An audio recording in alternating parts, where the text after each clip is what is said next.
ಇತ್ತೀಚಿನ ಸಂಚಿಕೆಗಳನ್ನು ಜಾಹೀರಾತಿನ ಕಿರಿಕಿರಿ ಇಲ್ಲದೆ ನೋಡಿ.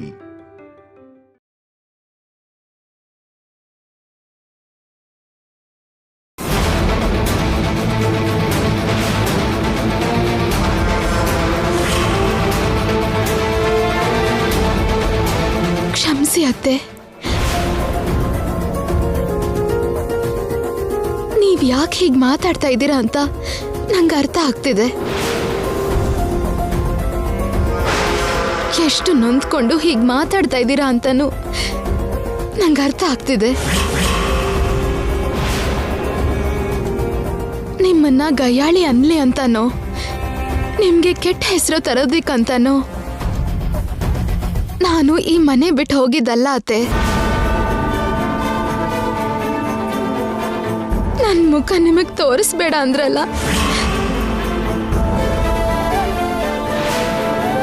ನಿಮ್ ಮುಂದೆ ಇದ್ದು ನಿಮ್ಗೆ ನೋವು ಕೊಡೋದು ಯಾಕೆ ಅನ್ನೋ ಉದ್ದೇಶದಿಂದನೇ ನಾನು ಮನೆಯಿಂದ ಹೊರಗೆ ಹೋಗಿದ್ದು. ನಾನೇನೋ ಮಾತಿನ ವರ್ಷೆಗಂದ್ರೆ ನಿಜವಾಗ್ಲೂ ಹೊರಟೋಗ್ತೀಯಾ?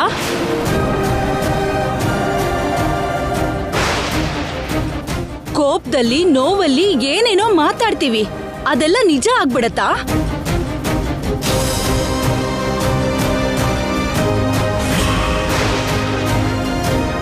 ದೊಡ್ಡವರು ಕೋಪ ಮಾಡ್ಕೊಂಡಾಗ, ನೋವಲ್ಲಿದ್ದಾಗ ಚಿಕ್ಕವ್ರನ್ನ ಒಂದೆರಡು ಮಾತು ಹೇಳ್ಬಾರ್ದಾ? ಹೇಳೋ ಅರ್ಹತೆ ದೊಡ್ಡವ್ರಿಗಿಲ್ವಾ?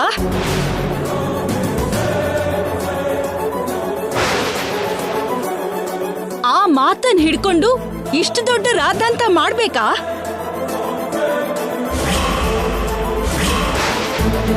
ಎಲ್ರ ಮುಂದೆ ಇಷ್ಟು ನಾಟಕ ಆಡ್ಬೇಕಾ?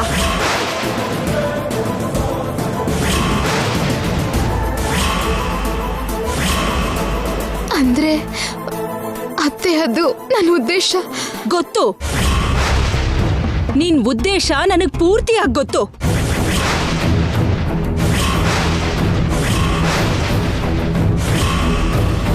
ಕೇವಲ ಅತ್ತೆಗೆ ಕೆಟ್ಟ ಹೆಸರು ತರೋದೇ ನಿನ್ ಉದ್ದೇಶ.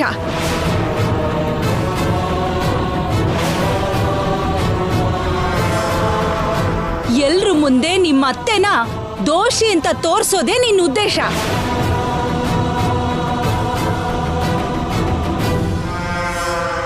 ಈ ಮನೆ ಮರ್ಯಾದೆನ ಬೀದಿಗೆ ತರೋದೇ ನಿನ್ ಉದ್ದೇಶ.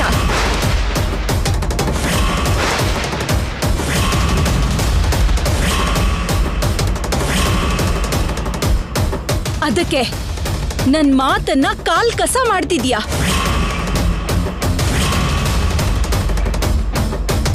ನಾನ್ ಬೇಡ ಅನ್ನೋ ಕೆಲ್ಸನೇ ಮಾಡ್ತೀಯಾ? ನಾನ್ ಬೇಡ ಅಂದ್ರೂ ಕೂಡ ನಿಮ್ ಮಾವನ್ನ ಬೆಟ್ಟದ ಮೇಲೆ ಕರ್ಕೊಂಡು ಹೋಗಿ ಅವ್ರನ್ನ ಹಾಸ್ಪಿಟ್ಲಿಗೆ ಸೇರಿಸ್ಬಿಟ್ಟೆ. ಮಾವ ಬೆಟ್ಟದ ಮೇಲೆ ವೆಂಕಟೇಶ್ವರ ಸ್ವಾಮಿ ದರ್ಶನ ಮಾಡಕ್ ಹೋದ್ರು. ನಾನ್ ತಡೆದ್ರು ಕೂಡ ಕೇಳ್ದ ಹೊರಟೋದ್ರು. ನೀನ್ ಬೇಗ ಹೋಗಿ ಮಾವನ್ ವಾಪಸ್ ಕರ್ಕೊಂಡ್ ಬಾ.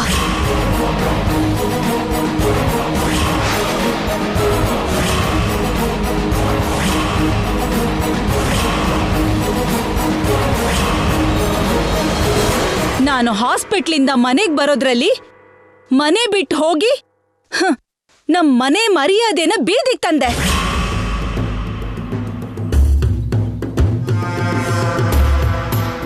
ಛೆ, ಶ್ಯಾಮ ಹಾಗ್ಯಾಕೆ ಮಾಡ್ತಾಳೆ ಮಮ್ಮಿ? ಹಾಗೆ ಮಾಡ್ತಾಳೆ.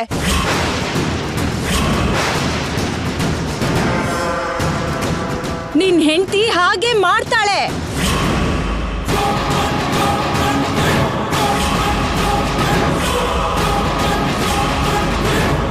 ಇದೇನಾ ಮಮ್ಮಿ ನೀವು ಶ್ಯಾಮನ ಅರ್ಥ ಮಾಡ್ಕೊಂಡಿರೋದು? ಇಷ್ಟು ದಿನದಿಂದ ಶ್ಯಾಮನ ನೋಡ್ತಾ ಇದ್ದೀರಾ. ಅವಳಿಗೆ ಕೈಲಾದಷ್ಟುವೆ ನಮಗೆ, ನಮ್ಮ ಕುಟುಂಬಕ್ಕೆ ಒಳ್ಳೇದು ಮಾಡಿದ್ ಬಿಟ್ರೆ ಕೆಟ್ಟದ್ದು ಯಾವತ್ತೂ ಮಾಡಿಲ್ಲ ಮಮ್ಮಿ. ಹುಷಾರಿಲ್ದೆ ನಾನು ಮಂಚ ಹಿಡಿದ್ರೆ ನನ್ನ ಹೆಂಡತಿಯಾಗಿ ನನ್ನ ಸೇವೆ ಮಾಡಿ ನನ್ನ ಕಾಪಾಡ್ಕೊಂಡಿದ್ದಾಳೆ. ಒಬ್ಬ ಸೊಸೆಯಾಗಿ ನಿಮ್ಮ ಸೇವೆ ಮಾಡಿ ನಿಮ್ಮನ್ನು ಕಾಪಾಡ್ಕೊಂಡ್ಳು. ಮನೆ ವಿಷಯದಲ್ಲೇ ಅಲ್ಲದೆ ಫ್ಯಾಕ್ಟ್ರಿ ವಿಷಯದಲ್ಲೂ ಕೂಡ ಅವಳು ಮಾಡೋಕ್ಕಾಗೋದನ್ನ ಮಾಡಿದಾಳೆ ಮಮ್ಮಿ. ನಮ್ಮ ಫ್ಯಾಕ್ಟ್ರಿಗೆ ಒಳ್ಳೆ ಹೆಸರು ತಂದ್ಕೊಟ್ಟಿದ್ದಾಳೆ. ಅಮಾಯಿಕಳು ನಿರಪರಾಧಿಯಾಗಿರೋ ರತ್ನಮ್ಮನ್ಗೆ ಅವಳ ಜೊತೆಯಾಗಿ ನಿಂತು ನ್ಯಾಯನ ಗೆಲ್ಸಿದ್ದಕ್ಕೆ ನನ್ನ ಸೊಸೆ ನಿನಗೊಂದು ಸೆಲ್ಯೂಟ್.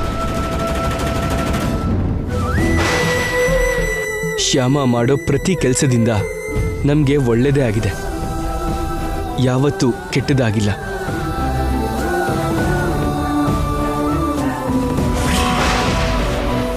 ಶ್ಯಾಮ ನಮ್ಮ ಮನೆ ಮರ್ಯಾದೆ ಹೆಚ್ಚು ಮಾಡಿದ್ದು ಬಿಟ್ರೆ ಅದಕ್ಕೆ ಧಕ್ಕೆ ಆಗೋ ಹಾಗೆ ಯಾವತ್ತೂ ನಡ್ಕೊಂಡಿಲ್ಲ.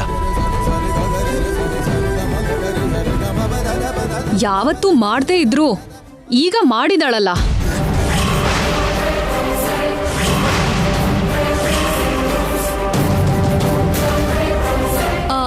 ಅಂತ ಅತ್ತೆ ಹೇಳ್ತಿದ್ದಾರೆ.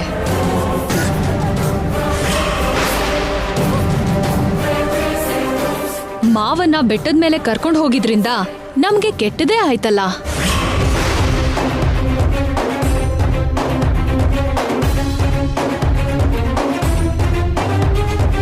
ಅಂತ ಅತ್ತೆ ಹೇಳ್ತಾ ಇರೋದು.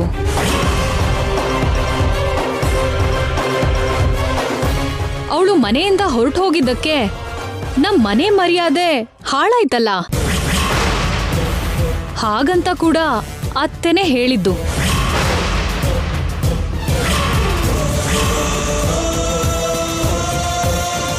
ಯಾರ ಉದ್ದೇಶ ಏನೋ ನನಗೆ ಚೆನ್ನಾಗಿ ಗೊತ್ತು. ಅತ್ತಿಗೆ, ನೀವು ಸ್ವಲ್ಪ ಹೊತ್ತು ಸೈಲೆಂಟ್ ಆಗಿದ್ರೆ ಒಳ್ಳೇದು.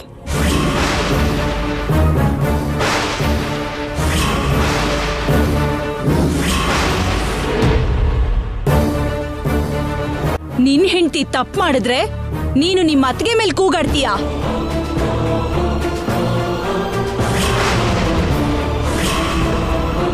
ನೀವು ಹೀಗೆ ಮಾತಾಡ್ತಿರೋದಕ್ಕೆ ಅತ್ತಿಗೆನೇ ಕಾರಣ ಆಗಿರೋದಕ್ಕೆ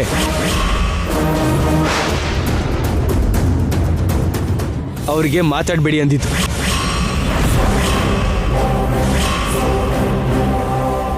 ನಿಮಗೆ ಇಲ್ದೇ ಇರೋದನ್ನೆಲ್ಲ ಹೇಳಿ ನಿಮ್ಮ ಮನಸ್ಸು ಕೆಡಿಸಿದ್ದು ಅತ್ತಿಗೆನೇ ಆಗಿರೋದ್ರಿಂದ ಅವರಿಗೆ ಮಾತಾಡಬೇಡಿ ಅಂತ ಹೇಳ್ತಿದ್ದೀನಿ.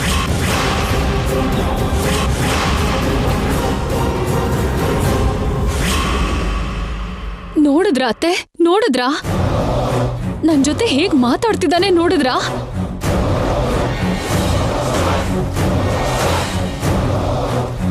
ತನ್ನ ಹೆಂಡತಿನ ಕಾಪಾಡ್ಕೊಳಕೋಸ್ಕರ ನಡೆದಿದ್ರಲ್ಲಿ ತನ್ನ ಹೆಂಡತಿ ತಪ್ಪೇನಿಲ್ಲ ಅಂತ ನಿಮ್ಮನ್ನ ನಂಬ್ಸಕ್ಕೋಸ್ಕರ ನನ್ ಮೇಲೆ ಆರೋಪ ಮಾಡ್ತಿದ್ದಾನೆ. ಆರೋಪ ಮಾಡೋದು ನಿನಗೆ ಅಭ್ಯಾಸ ಏನೋ, ಆದ್ರೆ ನಮಗ್ ಬರಲ್ಲ ಅಕ್ಕ.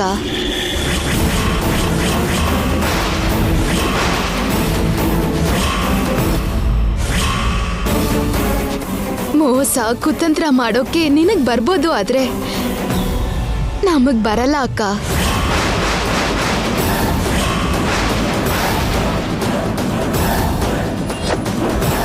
ಚಾಡಿ ಮಾತು ಹೇಳೋದು ನಿನಗ್ ಅಭ್ಯಾಸ ಅಷ್ಟೇ, ಆದ್ರೆ ನಮ್ಗ್ ಅಭ್ಯಾಸ ಇಲ್ಲ ಅಕ್ಕ.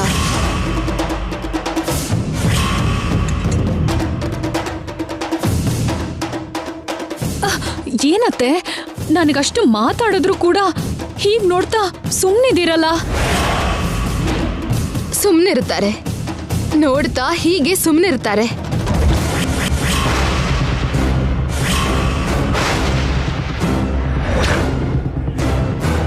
ಯಾಕೆ ಅಂದ್ರೆ ಚಾಡಿ ಮಾತ್ನ ಅವರು ಕೇಳಿರೋದ್ರಿಂದ.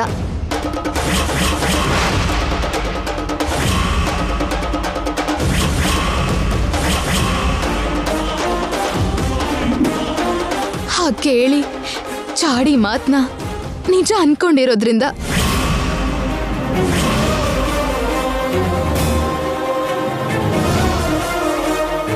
ಹಾಗನ್ಕೊಂಡು ಒಳ್ಳೆಯವ್ರನ್ನ ಅರ್ಥ ಮಾಡ್ಕೊಳ್ದೆ ಇರೋದ್ರಿಂದ.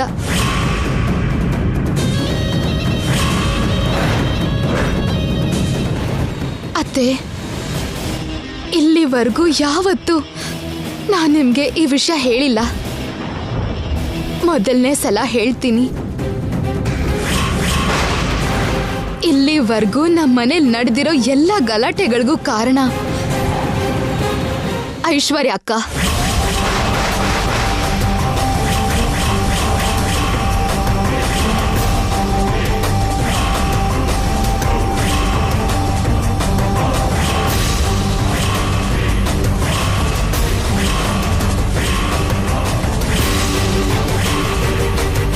ಯಾಕೋ ಗೊತ್ತಿಲ್ಲ, ಮೊದ್ಲಿಂದ ಐಶ್ವರ್ಯ ಅಕ್ಕನ್ಗೆ ನಾನಂದ್ರೆ ಇಷ್ಟ ಇಲ್ಲ.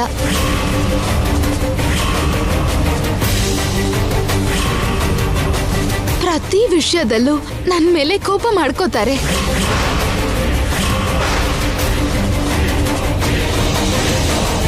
ನನ್ ಮೇಲ್ ನಿಮ್ಗೆ ಇಲ್ದಿರೋದನ್ನೆಲ್ಲ ಸೇರಿಸಿ ಹೇಳ್ತಿದ್ರು.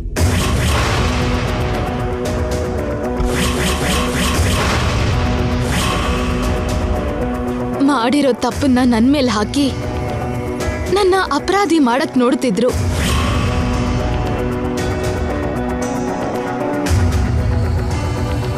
ಇದನ್ನೆಲ್ಲ ಹೇಳಿ ನಿಮಗ್ ನೋವು ಕೊಡೋದ್ ಯಾಕೆ ಅಂತ ಇಷ್ಟು ದಿನ ಏನು ಹೇಳಿಲ್ಲ. ಮತ್ತೆ ಹೀಗ್ಯಾಕೆ ಹೇಳ್ತಾ ಇದ್ಯಾ?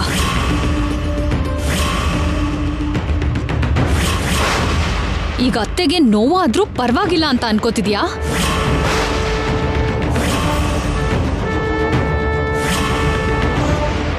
ಆಲ್ರೆಡಿ ಮಾವನ ಆರೋಗ್ಯನ ಹಾಳು ಮಾಡಿ ಅತ್ತೆಗೆ ನೋವು ಕೊಟ್ಟಾಗಿದ್ಯಲ್ಲ.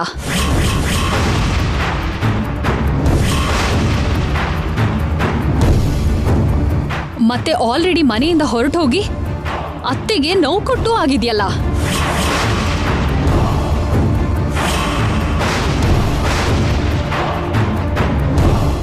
ಈಗ ನನ್ ಬಗ್ಗೆ ಕೂಡ ಹೇಳಿ ಇನ್ನೂ ನೋವು ಕೊಟ್ರು ಪರವಾಗಿಲ್ಲ ಅಂತ ಅನ್ಕೊಂಡಿದ್ಯಾ?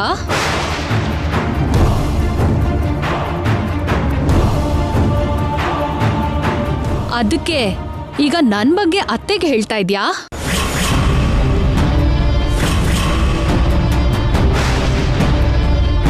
ಶಭಾಷ್ ಶ್ಯಾಮ, ಶಭಾಷ್. ಬಂದಿರೋ ಪ್ರತಿ ಸಂದರ್ಭನೂ ನಿನ್ಗೆ ಅನುಕೂಲವಾಗಿ ಮಾಡ್ಕೊಳ್ಳೋದ್ರಲ್ಲಿ ನಿನ್ ಬಿಟ್ರೆ ಬೇರೆ ಯಾರೂ ಇಲ್ಲ.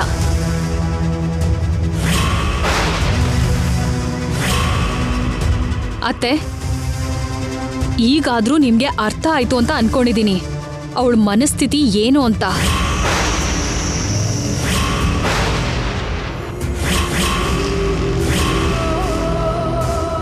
ಹೊರಗೆ ಒಳ್ಳೆಯವಳಾಗಿ ನಟಿಸ್ತಾನೆ, ಬೇರೆಯವ್ರ ಬಗ್ಗೆ ಚಾಡಿ ಹೇಳ್ತಾಳೆ ಅನ್ನೋದು, ಅವ್ರ ಬಗ್ಗೆ ದ್ವೇಷ ಹರಡ್ತಾಳೆ ಅನ್ನೋ ವಿಷಯ ನಿಮ್ಗೆ ಚೆನ್ನಾಗಿ ಅರ್ಥ ಆಯ್ತು ಅಂತ ಅನ್ಕೊಂಡಿದೀನಿ.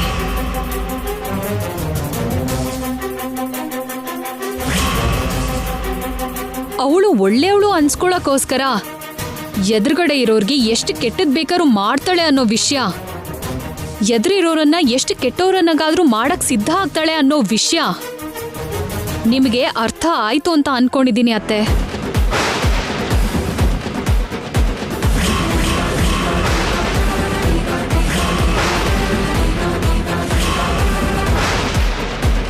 ಅರ್ಥ ಆಯ್ತು.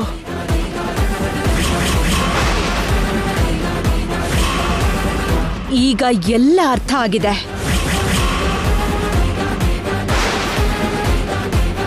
ಶ್ಯಾಮ ನಿಜ ಸ್ವರೂಪ ಏನು ಅಂತ ಚೆನ್ನಾಗಿ ಅರ್ಥ ಆಯ್ತು.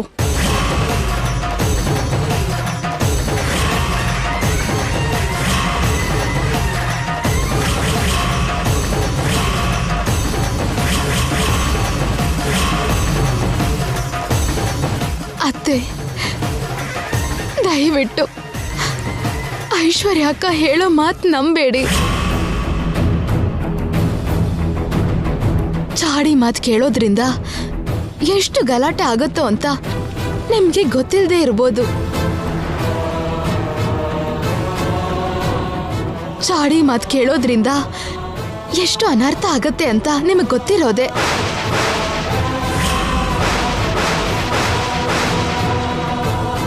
ಅದಕ್ಕೆ ದೊಡ್ಡವರು ಚಾಡಿ ಮಾತು ಕೇಳೋದು ಒಂದು ರೋಗ ಅಂತ ಹೇಳ್ತಾರೆ. ಚಾಡಿ ಮಾತು ಕೇಳೋ ರೋಗಕ್ಕೆ ಮದ್ದಿಲ್ಲ ಅಂತಾರೆ.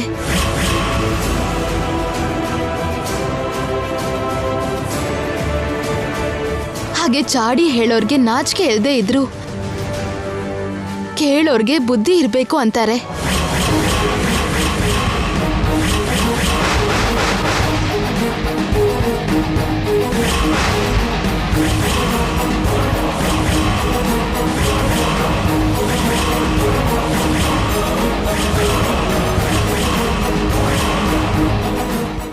ಅಂದ್ರೆ ಅಂದ್ರೆ ಅತ್ತೆಗೆ ಬುದ್ಧಿ ಇಲ್ಲ ಅಂತಿದ್ಯಾ?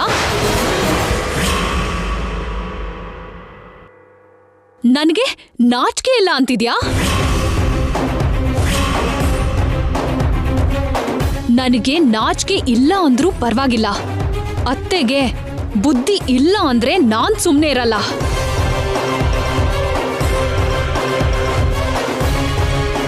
ಶ್ಯಾಮ ಮಮ್ಮಿ ಅಂದಿದ್ದಲ್ಲ ಅತ್ಗೆ, ಜನರಲ್ ಆಗಿ ಅಂದಿದ್ದು.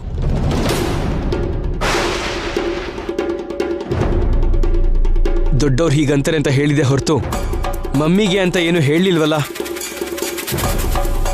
ಅಂದ್ರೇನು, ಹೆಂಡ್ತಿನ ವಹಿಸ್ಕೊಂಡ್ ಬರ್ತಾ ಇದ್ಯಾ?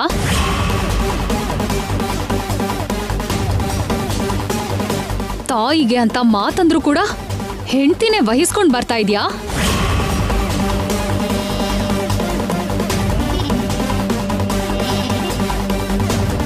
ಅವಳನ್ನ ಇಷ್ಟು ವಹಿಸ್ಕೊಂಡ್ ಬರ್ತಿದ್ಯಾ ಅಂದ್ರೆ ನಿನ್ ಹೆಂಡ್ತಿ ಅಂದಿದ್ದು ಕರೆಕ್ಟೇ ಅಂತಲ್ವಾ? ನನ್ಗೆ ನಾಚಿಕೆ ಇಲ್ಲ ಅನ್ನೋದು ಕರೆಕ್ಟೇ ಅಂತಲ್ವಾ? ಅತ್ತೆಗೆ ಬುದ್ಧಿ ಇಲ್ಲ ಅಂತ ಅಂದಿದ್ದು ಕೂಡ ಕರೆಕ್ಟೇ.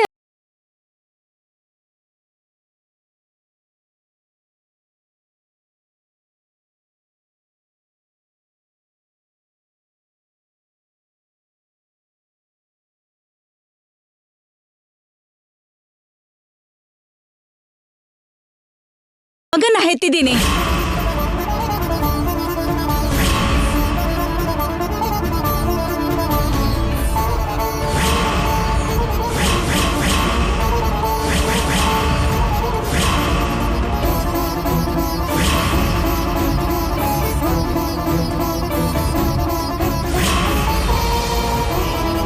ನನ್ಗೆ ಬುದ್ಧಿ ಇಲ್ದೇ ಇರೋದ್ರಿಂದಲೇ ಹೆಂಡತಿ ಸೆರಗ್ ಹಿಡ್ಕೊಂಡು ಅಮ್ಮನ್ನ ಅವಮಾನ ಮಾಡೋಂತ ಇಂಥ ಮಗನ್ ಹೆತ್ತಿದ್ದೀನಿ.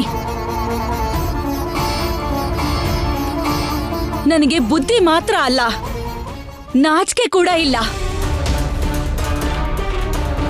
ನನಗೆ ನಾಚಿಕೆ ಇಲ್ದೇ ಇರೋದಕ್ಕೆ ಶ್ಯಾಮ ಅಂತ ಹುಡುಗಿನ ಸೊಸೆಯಾಗಿ ಒಪ್ಕೊಂಡಿದ್ದೀನಿ.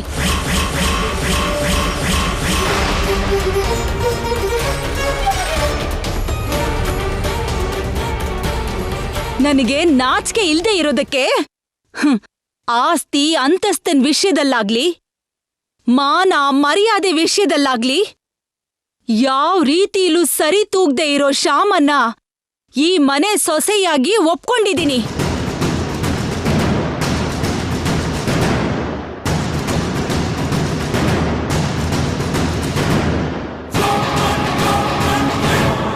ನನಗೆ ನಾಚಿಕೆ ಬುದ್ಧಿ ಇಲ್ದೇ ಇರೋದಕ್ಕೆ ಈ ಮನೆಗೆ ಕೆಲಸದವಳಾಗಿ ಕೂಡ ಕೆಲ್ಸಕ್ ಬರ್ದವಳನ್ನ ಈ ಮನೆ ಸೊಸೆಯಾಗಿ ಒಪ್ಕೊಂಡಿದ್ದೀನಿ.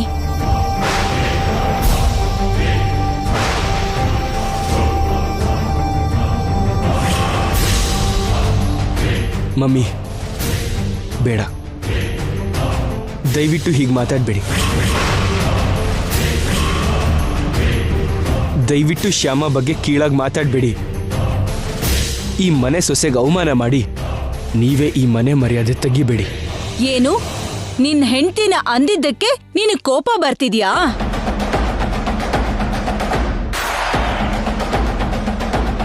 ತಾಯಿ ಬೇವು ಹೆಂಡ್ತಿ ಬೆಲ್ಲ ಆಗೋದ್ಲಾ?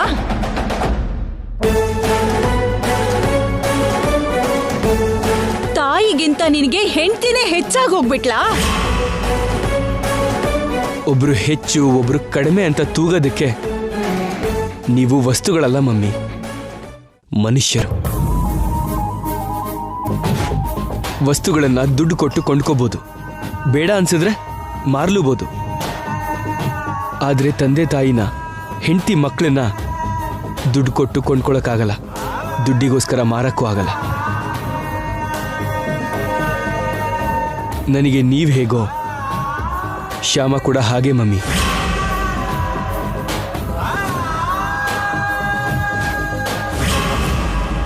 ನನಗೆ ನಿಮ್ಮ ವಿಷಯದಲ್ಲಿ ಎಷ್ಟು ಜವಾಬ್ದಾರಿ ಇದೆಯೋ ಶ್ಯಾಮ ವಿಷಯದಲ್ಲೂ ಕೂಡ ಅಷ್ಟೇ ಜವಾಬ್ದಾರಿ ಇದೆ.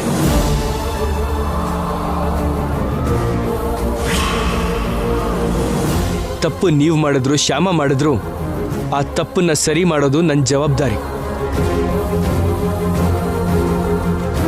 ಈ ವಿಷಯದಲ್ಲಿ 100% ಶ್ಯಾಮ ತಪ್ಪಿಲ್ಲ ಅಂತ ನಾನು ಮನಸ ವಾಚ ಕರ್ಮಣ ನಂಬ್ತಾ ಇದ್ದೀನಿ. ಅಂದ್ರೆ 100% ತಪ್ಪು ಅತ್ತೆದೆ ಅಂತ ಅಲ್ವಾ? ಅದೇ ತಾನೇ ಅವನ ಉದ್ದೇಶ.